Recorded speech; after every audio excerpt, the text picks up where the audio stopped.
the right stream key.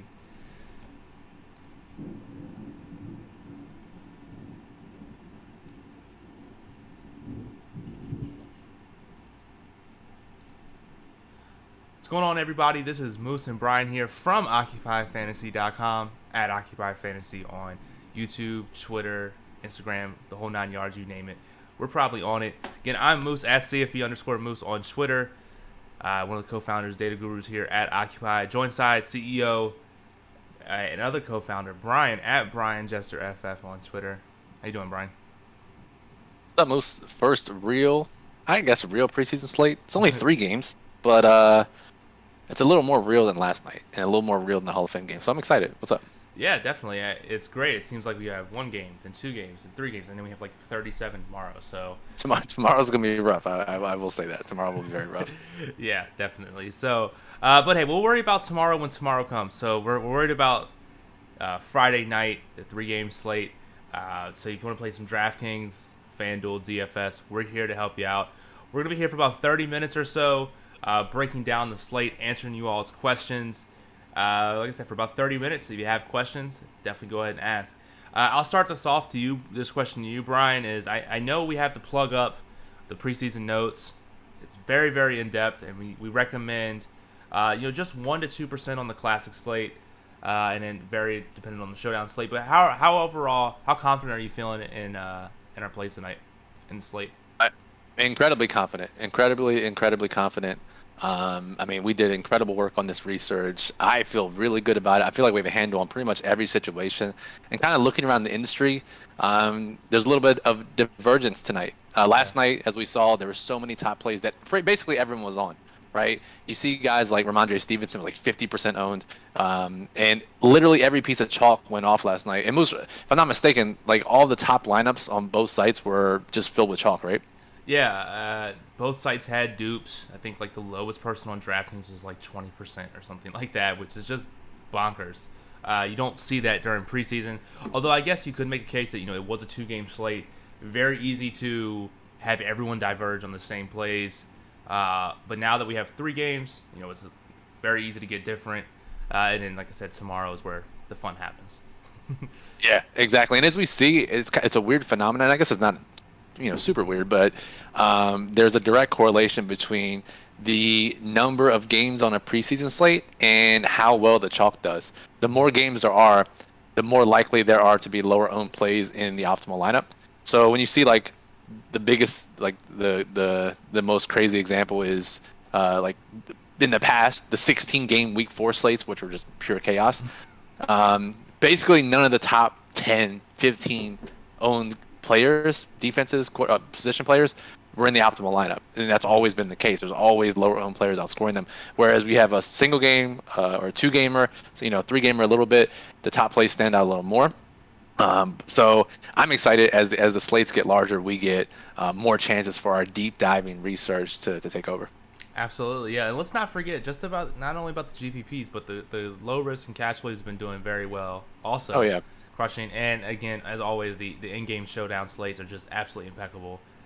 If anything, if you don't play anything else, at least knock out those in-game showdown slates. Yeah, dude. I mean, we see guys with ownership that have already played and won't enter the game again. We see low ownership on guys who haven't entered the game. I guess people are scared to click that button. The guy hasn't played yet, but we know for a fact that they're going to play. Getting those 2H and 4Q contests. Definitely. So, again, we're here for 30 minutes, so someone asked some questions. I see Chris is in the chat saying he can't comment on desktop, which just shows Brian that boo. So yeah, we're not on Twitter Live anymore. I don't know why they would get rid of the chat feature for desktop. I feel like that would be a very important feature, but Blows my mind. I know. So let's hop over to the builder. Brian, I already have the slate knocked up for DraftKings preseason. And again, for those who are new, normally the OF index column has our OF index, but because in preseason it's so news heavy, we just give everyone that's in our top plays, an OF index of 5. If you want to do custom projections, you can do that as well. And we have also some stacking in there. Brian, I always like to go high level when we talk about the builders. So what are some of these rules, some of the custom rules that you might be implementing in tonight's slates? Yeah, really what I'm doing, again, we don't want too chalky of a lineup. I mean, I guess you could, and you'll end up like last night. But really, I'm limiting myself, so I'm making custom rules.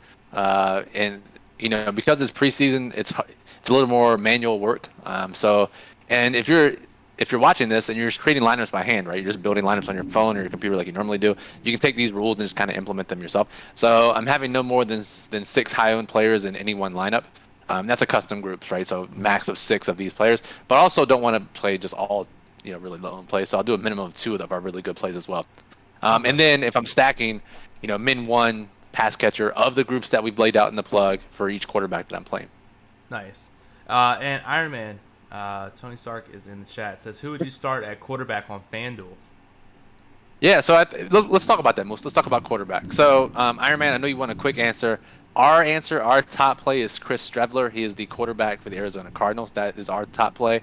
But Moose, let's go through the top plays at quarterback really quickly, because I think most of this is pretty well known, and I think there aren't gonna be any surprises here.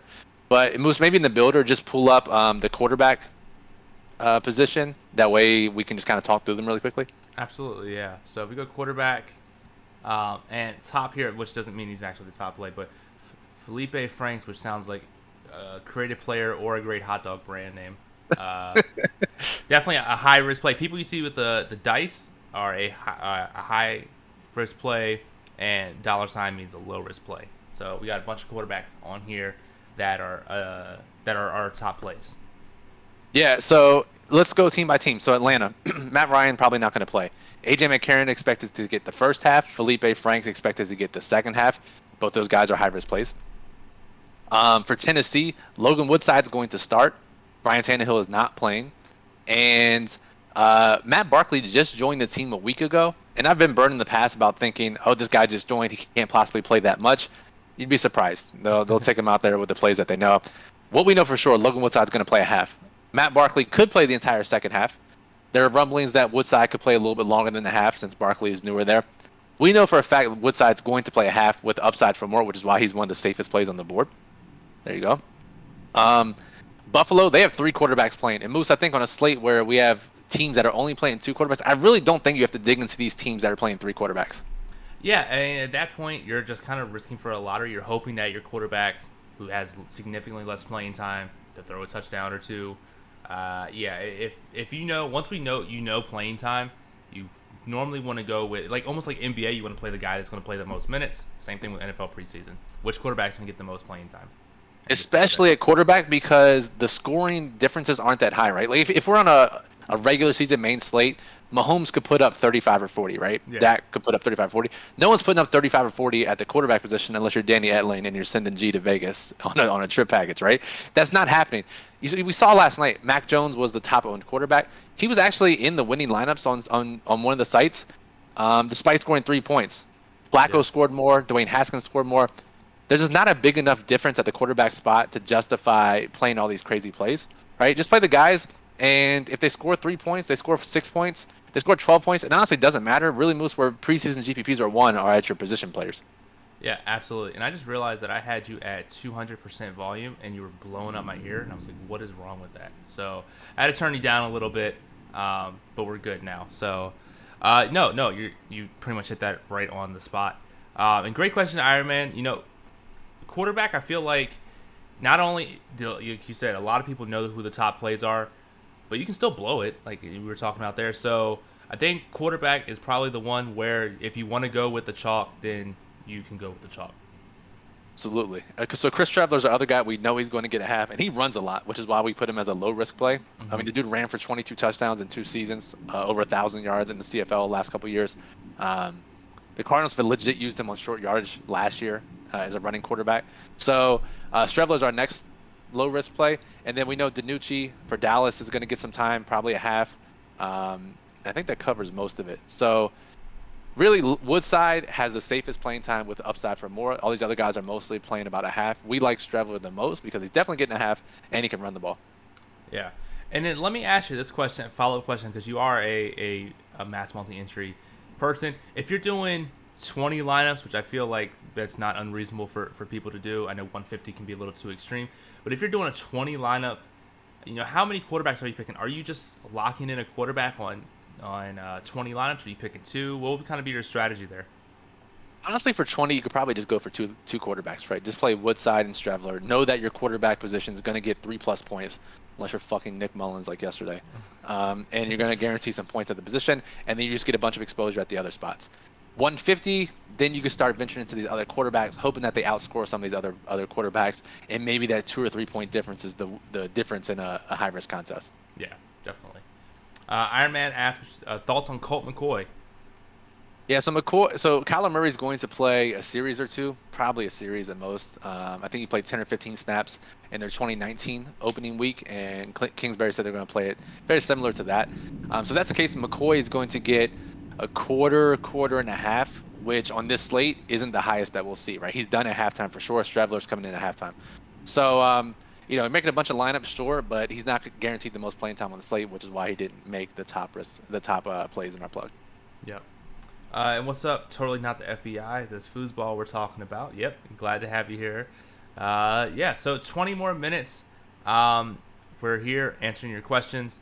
And then, Brian, I know we touched on stacking. We have stacking rules in our playing time notes daily plug section. But I do just want to ask, just to get you on a record, how much are you stacking in every lineup that you make when you're entering these high risk contests? What's your strategy there? Yeah, I think in smaller contests you don't have to, and I honestly think if you're pressed on time, I don't think you have to do it that much in the large field contests either, just because of what we just talked about with the quarterback position. Yeah. But I am stacking. I have the time. I am doing it. The one guy I don't think you need to stack with is Stravler because of his rushing ability. But all these other guys that are pure pocket passers, probably guys you want to stack with if you have the ability. Okay, that makes sense to me. Let's see here. I'm just checking up on plays. Brian, is there any news? I think there's a tweet saying no sign of DeAndre Swift yet. Yeah, so this was actually a big piece of news. I'm just checking Twitter right now. Give me 1 second. So our top running back play is Moose. You can bring up actually, hold on. Let me bring it up here on my side. Okay. So our top running back play for the night was, and I say was because I think this is going to change now with this news, Dedrick Mills, running back for the Lions. DeAndre Swift's out. Jamal Williams only going to play a quarter. Jamar Jefferson, who's been getting a ton of work in practice, he hurt his ankle Monday, and it didn't sound like he was going to play. So if that was the case, that left just Dedrick Mills, a guy they signed like literally yesterday, a fullback, and a guy who's trying to convert from safety to running back. So our thought is Dedrick Mills is going to get a majority of the touches for the running backs for Detroit in this game. But if Jefferson suits up, that drops him down a little bit. And so we're going to reconvene about this in the staff chat, change our plays up a little bit. But if Jefferson suits up, which it sounds like he is, if he's in uniform, that would make Dedrick Mills no longer the top play, at least not a lock. Yeah. And that's fun. Well, at least we have 45 minutes or so to decide that here. Teddy says, "What's good, fellas? Sorry I'm late. No worries. Glad you're here." And then Mr. Miyagi says the top wide receivers. Yeah, so we're not gonna list our top plays, right? That's what the daily plug is for. If you have questions about specific players or strategies, we're happy to answer them. But if you're gonna ask for, who are our best plays, the daily plug lists out on OccupyFantasy.com, preseason daily plug. Literally everything you need for the slate is in there. Cool. And then, Brian, I do want to ask you another question here. I know we've been talking about it in our Discord and our staff chat about these underdog fantasy player props. I've gone two winning slates back to back, which means I'm 1,000% chance of losing tonight's slate. Are there any props that stick out to you on the underdog side? Surprisingly, relatively sharp lines for the most part. You think preseason props, you wouldn't think they'd be that sharp, but I mean, whoever's making the lines over there are pretty tuned in. There have been some bad lines every single slate. I think tonight is the best lines they've provided. But I think Matt Barkley under, and that's been hammered since the start. We talked about how he may not play a whole half, limited playbook knowledge. So I think Matt Barkley under is the best play, and then you can look at our top plays in the plug and find a parlay piece for that. Definitely. Iron Man says, "What's your thoughts on Gilbert?" Talking about Garrett Gilbert. And Brian, I believe historically they split time between all the quarterbacks, so he might not be getting that much time. Yeah, it looks similar to last week, probably. It's like a quarter and a half, which is fine on a 2-game slate, on a single game slate. But 3-game slate where he's not guaranteed a half, there's no need to play him. Yeah. And then Blake Jackson says Mekhi Sargent for the Titans looks good on highlights. What's your thoughts on him? He's gotten some love from the beat reporters. The problem is they're a little bit crowded compared to some of these other running backs tonight, and Sargent is definitely at the bottom of the barrel. If we look at Tennessee's depth chart, and I'm just pulling it up here so I have the notes in front of me. So Derrick Henry's not playing. Darrington Evans is going to start. He's going to play, we expect probably a quarter. We don't really know, but they want to give him starter treatment tonight. Brian Hill is also going to play. They just signed him this offseason. Then we also have Jeremy McNichols, who's going to play a ton. And then we have Mekhi Sargent, who's also going to play. So when you have 4 guys that you're splitting time with, and Sargent's the lowest on the depth chart of that group, I think high risk play at best. I think there are better options tonight. Cool. Yeah, and you can tell it's preseason when I can't get the first name right. I mean, to be fair, there are some pretty tricky names. Yeah, absolutely. So, let's see here. Any other questions coming in? No, it looks like we're all caught up on everything. Brian, this will be like a future for next week, but I know we're one of the few people that actually are tracking air yards for preseason. And so for next week, how important is our air yards and average depth of target in preseason? Well, it's nice. It's just another piece of the puzzle, right? Most people just box score watch. So we see a guy who scored 8 fantasy points last week. People automatically are quick to play him, and his ownership skyrockets the following week. If you look at air yards, though, we can see a guy who scored 0 points last week, but he got 4 targets for 80 yards, air yards. Now we're like, wow, this guy was involved, and he was taking deep shots. It's the same as regular season. So it's just another piece of the puzzle, and I'll be glad to have a week of information under our belts to even further our decision-making next week. Too bad we won't have that underperforming wide receiver though. Since they cut out the week 4, so people from the Hall of Fame game don't have four weeks of data to get there. Let's see here. Ironman says Breida. What's your thoughts on him? So he's interesting because the Bills are limited at running back tonight. We have Breida as a high risk play. We like Antonio Williams a little bit more. The thought being, and then we actually got a couple questions before the show about this. The thought being, the narrative around Camp Moose is that Matt Breida is looking better than expected and figuring to be in their regular season plans, be part of the running back rotation. If that's the case, we probably don't see them run him a bunch in the preseason, right? So, not a ton of running backs to split time for Buffalo, and Breida is one of those running backs that will see the field. I'm just wondering, does he get that much playing time if they're going to use him in the regular season, whereas Antonio Williams, some of these other guys won't? There's a chance he does play a lot, though, which is why we have him as a high-risk play. So I don't hate the play. I think there is a chance for limited time, though. Yep. And then Blake asks, are we going with Rico, or is he going to be chalk tonight? Let's see. Yeah, Rico's going to be chalk. He'll be one of the most popular running backs. I think he's one of the safest running backs. He's a fine play, a very fine play. He's one of our top plays. I think you could play him and get different elsewhere for sure. Yeah, and I definitely think running back is also another position where you can eat the chalk just because I feel like running backs is a lot easier to predict. Not only their playing time, but also the output that they can get as well. Do you agree with that? Yeah, totally. Absolutely. Yeah. No, there's no way I'm playing a freaking 60% wide receiver that's going to get 3 targets. And that's what happened last night, right? We saw Anthony Johnson, crazy high owned. He had 2 targets, caught a touchdown. We saw, who was the other one that was super high owned? Oh, Quez. He literally got 2 targets. Granted, one of them was a 60-yarder, and then the other one he took for 60 yards. Yeah. But again, like this is the danger of dealing with high owned receivers. They hit yesterday. Most of the time in preseason, they don't hit. Or in the regular season, to be honest. We talk about the volatility of the position moves, right? In regular season, we see guys get 7, 8 targets, and we're still talking about how volatile it is. Now, expand that times 100, and guys are getting 2, 3 targets. Very easily, they could bust, which is why we like playing lower-owned players at that position. Definitely. Especially, they got their most of the time they're going up against backups. They're not going against starting cornerbacks, starting safety, starting defenses at all. And if you just can get 1 target, like we talked about the Quez, you just needed 1 target to hit value. But granted, he was chalk. But I digress. Ideally, we get those types of plays at 5% and not 40%. So. Exactly. Yeah. So, 10 more minutes left. Brian, is there any news that's coming in? Yeah. So, give me 1 second here, Moose. If you want to Okay. plug the plug in the model, Moose, real quick, where people can find it, and then I'll Yeah, deal with news afterwards. definitely. So occupyfantasy.com is where you can find it with our membership. You get access to the preseason notes and access to the lineup builder. You get that subscription. And I'm going to go ahead and put the link in the chat there. So you have to go ahead and check that out. It's very, very knowledgeable. Our members have had great success with it. Borat, great success. And we also have a couple questions in here as well. One from Audio says, Arizona wide receiver to get the most snaps tonight. Okay, give me 1 second here, guys. Let's see here. I'm just debating here. So Moose, I'm just typing in our staff chat. I'm working with our guys because this is happening live.